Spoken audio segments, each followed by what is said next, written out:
the better intersex films is the 2021 American-Rwandan film Neptune Frost, a psychedelic afrofuturist modern folktale about an intersex trans woman being visited by an ancestral god, developing technokinetic powers, and leading a hacker commune to revolt against colonial forces. It was written by hip-hop artist Saul Williams, who also co-directed it with Anisia Uziman, with whom he had previously worked on the afropunk film Dream States. It's an alternative rap musical with original songs composed by Williams himself, performed in a number of languages used by the native Burundians in the Burundian setting.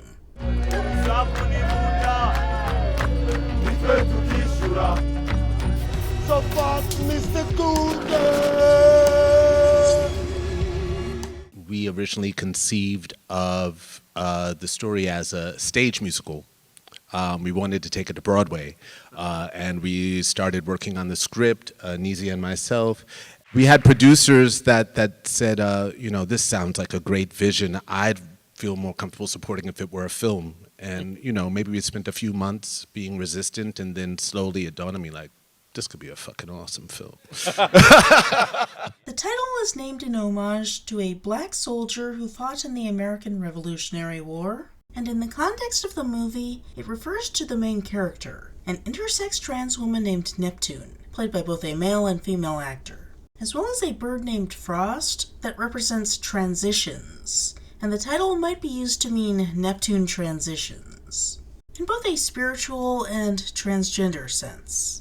There are a lot of details that are only made available in supplementary material, but it's not strictly speaking necessary to understand the movie itself. The movie itself is about vibes.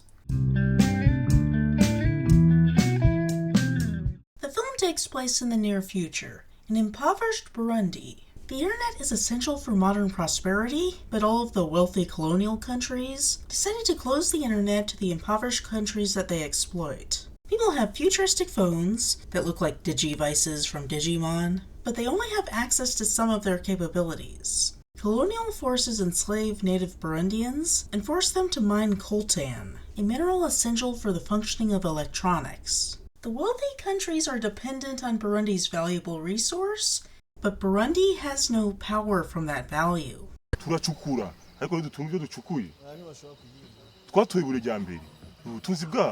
After a miner is tragically killed, a group of miners, including a man named Matalusa, escape to form a hacker commune, Unanimous Gold Mine, to seize electronic power for themselves. Meanwhile, in another part of the country, an intersex trans woman named Neptune deals with gender dysphoria while living as a Catholic man. Catholicism has been pushed on the country as an aspect of colonialism, and it is part of what keeps her disempowered. The religion has no room for complexities of gender, and it limits her ability to conceptualize of her own gender identity.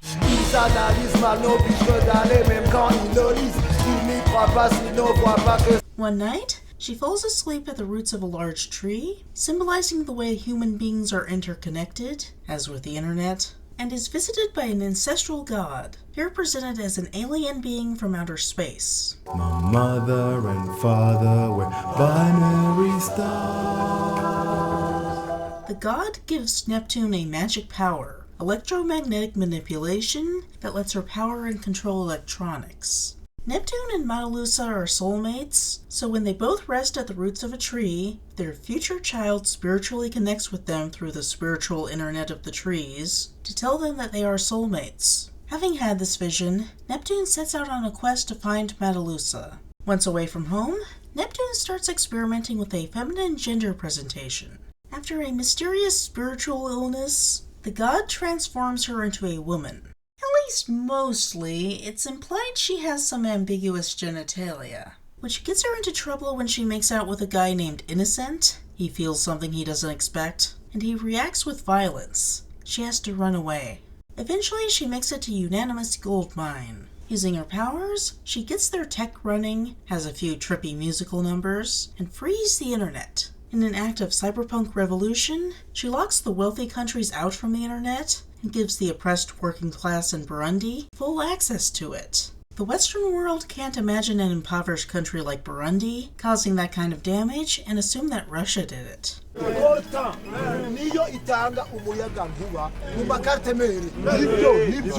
However, the revolution is derailed by human pettiness.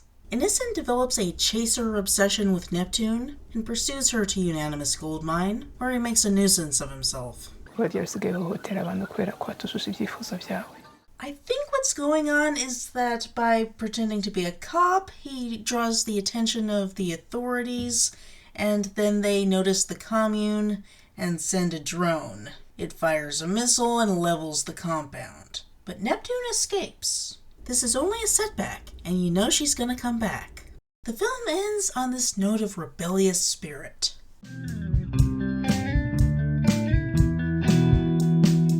This is a profound movie that I don't have the knowledge base to adequately review. I imagine Black Americans would get the most out of it, as well as Burundians, Rwandans, and people more into the druggy culture.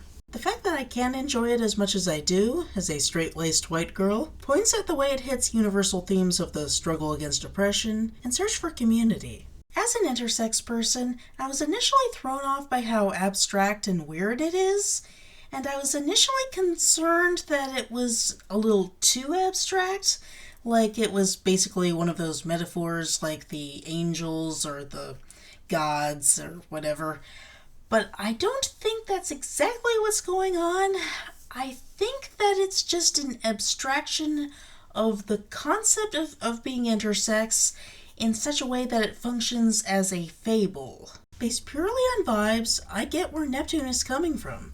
And maybe in the intersex dimension, I can get Neptune better than Black Dietic people. Once I understood it as this kind of abstract, surreal art that is interpreted based on vibes, I realized that I actually kind of relate to this character better than some of the other intersex characters in these films I'm going to cover, because it kind of depicts my intersex experience of being assigned male at birth and then in puberty developing as a woman and then transitioning into a woman, and it does function as representation on that level. Though Ponyboy's struggles are more directly relatable, Neptune resonates in pure vibes. In one of the interviews with Williams, he shares an interesting detail that Neptune resembles a local pre-colonial folktale about a person who lives half their life as a man but becomes a woman for the second part. In context, it's unclear if this was intentional or just a happy accident, but it adds to the sense of Neptune Frost as a modern folktale about an intersex person. I have no doubt that the original fable was an abstraction of a real intersex person observed by people around them. And the fact that Neptune Frost maps onto that really makes it resonate. It's similar to Elgunish Shive's depiction of Ted as the somewhat abstracted, naturally androgynous person that resonated so much with me growing up. But Neptune Frost is better because there was the intention to depict Neptune as intersex. Williams took the concept of someone with my basic experiences and abstracted them into Neptune.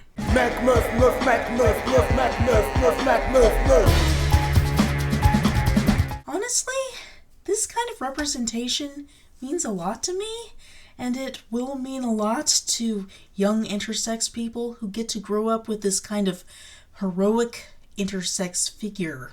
Neptune Frost is currently free for streaming through Canopy with a library card. It's also available for purchase on DVD and Blu-ray through Amazon, as well as rented through Prime Streaming. I'll include links in the description. Remember to like, comment, share, subscribe, and please consider supporting me on Patreon for $2 a month. Every patron gets early access to videos and named credit at the end of each video. So fast, Mr. Google!